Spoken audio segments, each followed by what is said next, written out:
I dive Before I dive into the word, let me ask a question. Kung bibigyan po kayo ng pagkakataon na magsulat ng isang linya tungkol sa buhay ninyo pagkatapos ninyong mawala sa mundo, let's say if you die, what will be the line that you want people to remember about you? Kahit hindi nyo na po sagutin dito, but I know in your head there would be some lines that you want people to remember you. And maybe some of you, iba sasabihin, I want to be remembered as a successful businessman, or some of you would probably say, I want to be remembered as a great athlete, um, or the best mom ever, or a respected leader. Pero isipin po ninyo ito, kung si Jesus ang magsusulat ng isang sentence tungkol sa kanyang sarili, you know what? He did not actually choose to be termed as the King of Kings. It was given to him as a title. Hindi niya rin pinili yung creator of the universe. Hindi niya yung pinili yung miracle worker. Those are things that names that we have given him in the Bible has given him. But what he chose niya from the text that we already mentioned, ang sabi niya, I came not to be served, but to serve. Amen. Yun ang sabi niya, to be a servant. Grabe, no? Yung hari ng lahat ng hari, nagsabing, hindi ako naparito para pagsilbihan ninyo, naparito ako para maglingkod. And, in our time, many of us wants to be an influencer. Pero si Jesus, he wants to be a servant. All of us wants to be famous, but Jesus wants to be a servant. And this is the paradox of the kingdom. The way up is down. The way to level up is to serve. I have a funny story about my one of my boys, my legally adopted boy, and my other girl. I asked them a question before. Tinanong ko, sabi ko, what do you want to be when you grow up? The typical mom question that you give to your children. And my girl told me, she answered, I want to be a doctor. And then the boy said, oh, if you want to be the doctor, then I want to be the patient, stuff like that. That's very funny. But there's another question, because we probed them and said, sige, what do you like to be? Gusto mo ba maging doctor din? Or they want to be an engineer? Then he said, ay, gusto ko maging boss. I want to be the boss. And he said, bakit boss? Kasi yung boss walang ginagawa. Utos lang ng utos. Yun ang kanyang sinabi. At maraming tao, ganyan ang tingin sa leadership. Kasi pero sa kingdom ni Lord, ang tunay na boss, hindi yung maraming influence. Ang tunay na leader ay yung maraming pinaglilingkuran. And let me say something especially to my brothers and sisters in the PWD. Many people think that servanthood is weakness. But if there's a community that understands true strength, kayo po yun. It's because every day, many of you overcome challenges that other people never see. Some people wake up and move through life without thinking twice about their accessibility, how they can mobilize things, their mobility, their communication, yung physical limitations nila, hindi po nila yung madalas inisip. But to some of you, even ordinary tasks require extraordinary determination. Pero despite po ng mga challenges na yan, many of you continue to serve your families, you continue to encourage other people, you continue to worship faithfully, to work hard, and even to show up nonstop with joy. And you know something the world often misses. Kasi ang value po ninyo, ang value po natin is not based on what you can do. Your value is based on who you are. And there was a viral post several weeks ago, and then it just broke my heart about this YouTube influencers. I'm not sure if you caught that in your newsfeed, but there's this YouTube influencer that got a viral post because they terminated their pregnancy knowing when they knew that the baby that they were carrying has Down syndrome. And I have a boy who has the Down syndrome, and it broke my heart big time because I always tell my boy, you will not be limited by your limitations. Because our God is limitless. At yun ang nakikita ng maraming tao sa PWD community. Many people measure us by our ability, but God measures us by our availability. When Jesus looked at people, He never defined them by their limitations. Ang tinitingnan ng Panginoon, pag tumitingin siya sa mga tao, yung kanilang pananampalataya, yung puso nila, He saw their purpose. And I believe some of the greatest servants in God's kingdom are people who have learned to depend daily. Kasi yung servanthood po is not about having the strongest body. It's about having the right heart. And you may not be able to do everything others can do, but nobody can stop you from encouraging someone like that. Hindi po kayo mapipigilan ng mga tao para manalangin, hindi po kayo mapipigilan para magmahal, hindi po kayo mapipigilan para magsama sa Diyos, at hindi po kayo mapipigilan para paglingkuran ng Diyos at magamit niya sa kanya.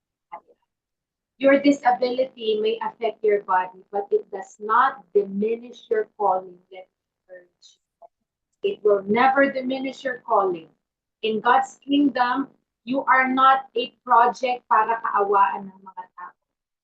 You are a person with purpose, and you are not merely a recipient of ministry. You are also a minister. You are not only called to be served, but you are also called to serve. And when you serve Him from a place of faith, kung nandun ka sa paglilingkod ng may perseverance, may pagmamahal, and you reflect the heart of Jesus, you reflect the heart of Jesus in a powerful way. And let me share with you just 3 quick points kung ano ang puso ng isang naglilingkod sa Diyos. The servant heart. And my first point is that a servant's heart starts with humility.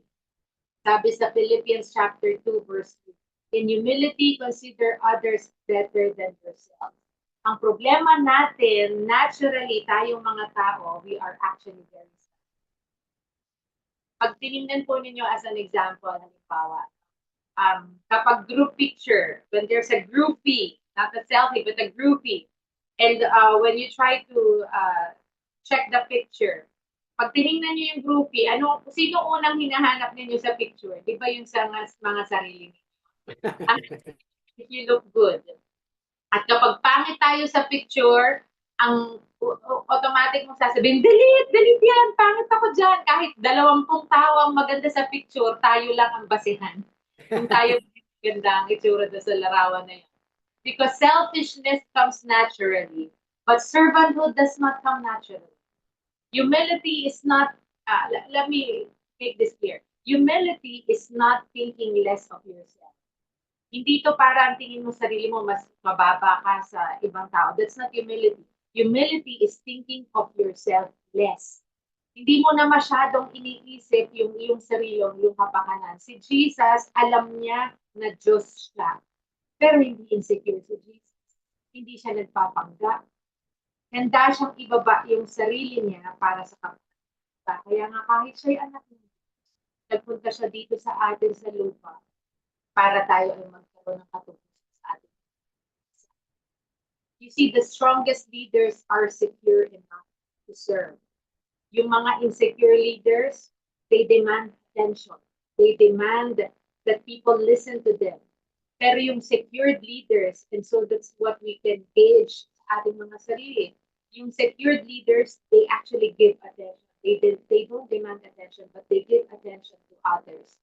Ang mga insecure leaders, itatanong nila sa kanilang mga sarili, ano ang makukuha ko dyan? What will I gain from this PWD community? What can I gain from the church? What can I gain from the different organizations that I serve? Pero ang tunay na servant leader, ang kanyang itatanong, ano pa ang pwede kong ibigay? Ano pa ang pwede kong maitulong? Kaya pag tinignan po natin ito sa mga buhay natin, how can we practically apply this? Sa bahay, instead of asking, for example, sino maghuhugas ng plato? Sino ang magsisilbi? Ang maging default natin, sige, ako na. Even if it will be very challenging for me, I will do this for the family.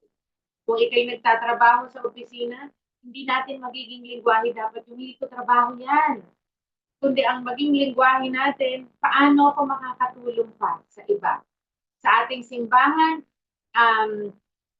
if you're serving in your church as well, you don't just ask or say, bakit ako ang gagawa niyan? Kundi itanong natin, Lord, saan pa ba ako kailangan? Ano pa ang pwede kong maging? Because humility is choosing contribution over recognition. More than to be recognized, you will choose to contribute. Naalala ko mag-joke yan palagi eh. Ang joke pag sinabing, what can you contribute? Sasabihin is, may contribution pala dyan, may ambagan, out ako dyan. Yun ang akala ng iba. But you see, humility is choosing contribution over being recognized. So the second point I want to share, a servant heart requires sacrifice. Sabi sa Philippians chapter 2, verse 7, he emptied himself to the form of servant. Kasi ang servanthood, it requires a cost. Kung gusto mong mag-serve, meron kang isasakripisyo. Many of you here are serving in the different organizations for different capacities. Meron po kayong mga pinaglilingkuran. Meron kayong mga ginagawa at may mga sinasakripisyo. Anong sinasakripisyo nyo? Gaya na lang po ngayon, nagsasakripisyo po kayo ng oras. You spend time to be in this community and gather every Saturday 4 p.m. You forget about your comfort, your convenience, and you also sacrifice your energy, even your ego. Hindi ka magiging servant kung ang decision mo ay palaging nakabase sa convenient ba ito para sa akin. Si Jesus, as we have mentioned earlier, iniwan niya yung langit. Iniwan niya yung langit, yung comforts ng heaven to be with us here so that He can identify with us and He can serve us. Tayo nga minsan ayaw umalis sa aircon. Ang gusto natin laging malamigan. Si Jesus nagdala ng kanyang cross. He bore the cross for us. Tayo minsan ayaw nga magdala ng extra bag o nang magbitbit ng extra pupuan para sa iba. Tama ba? Ay isang minister, tinanong siya, naghuhugas ka ba ng pinggan? Tapos tinanong siya ng kanyang kaibigan, pare, under Disaya ka ba? Under ka ba? Sabi niya, parang hindi ako under. Sabi niya, over ako, over. Ano over? Sabi, over the years, natutunan ko na mas mabilis maghugas kaysa makikisip. Sabi na niya, parang mas madaling, sige, mag-serve na lang ako kasi endure yung pakikipagtalo. Kasi, minsan, ang simpleng paglilingkod, hindi po yung kanina. That's actually much more. And every great leader sacrifice. Yung mga magulang natin, nagsasakripisyo din. Yung mga coaches, kahit coach, kasi my husband is a basketball coach. He's a coach, and I see the sacrifices of coaches as well. Teachers, they sacrifice. Pastors, they sacrifice. Si Jesus mismo, he sacrificed. Nobody changes lives. Meron tayong ibinibigay. Kaya ito po ang maging hamon natin sa itong buong linggo. Every day, intentionally sacrifice one thing for someone. And see how you can serve in that capacity. Ano ang pwede mong mag-isakripisyo sa iyo? Halimbawa, even if you have found a comfortable seat already in the place, kasi, may reserved seating, for example. Maybe you can do that as your intentional sacrifice. You give up your seat, or you give your time. You give your attention to somebody. Magbigay ka ng encouragement. Alam niyo ba, minsan yung pagbibigay ng encouragement, hindi ganun kadali.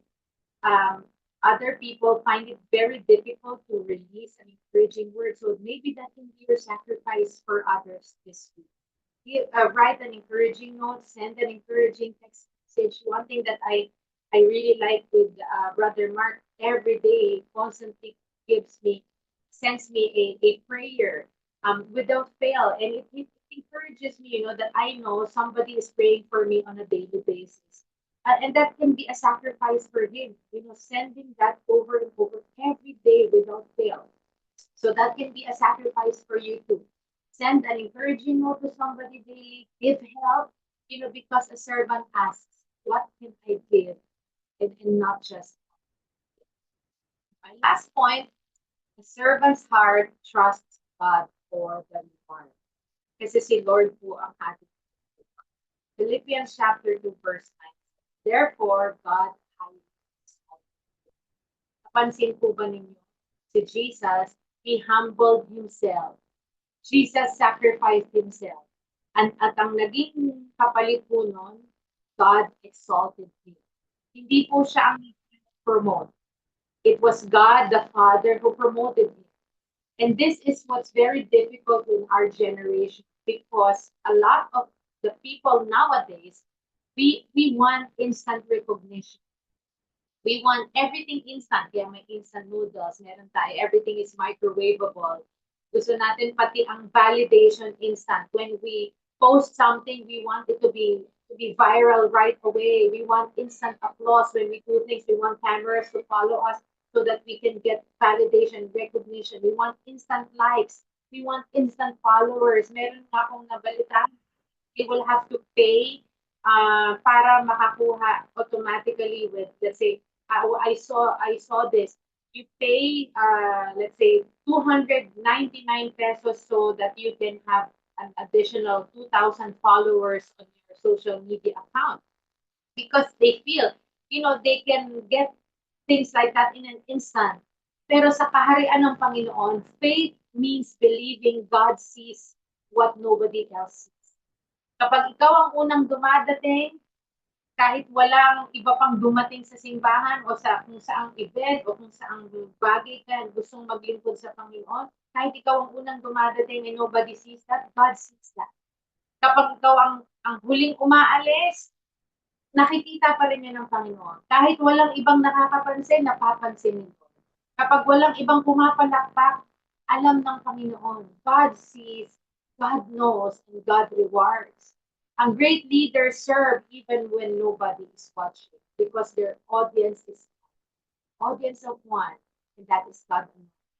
Hindi ang ating paglilingkod motivated ng applause ng tao. But we want to be motivated by our obedience to the Lord. And some people think leadership belongs only to the strongest, the loudest, or the most physically capable. But the Bible teaches us that leadership begins with influence, not with position. Alam ko po, marami sa atin maybe are already leading your families through perseverance, leading your children through courage, leading your communities through resilience, and leading others by showing what faith looks like in difficult circumstances.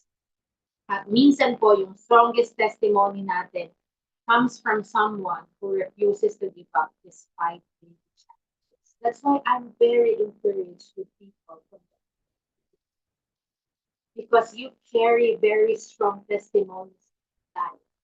Because you refuse despite your limitations, despite your challenges araw-araw, you stop keeping score. Kahit walang nagsasabi ng thank you, walang nakaka-appreciate sa ginagawa nyo, kahit walang nakakapansin, alam mo sa sarili mo that God notices and God will be your reward.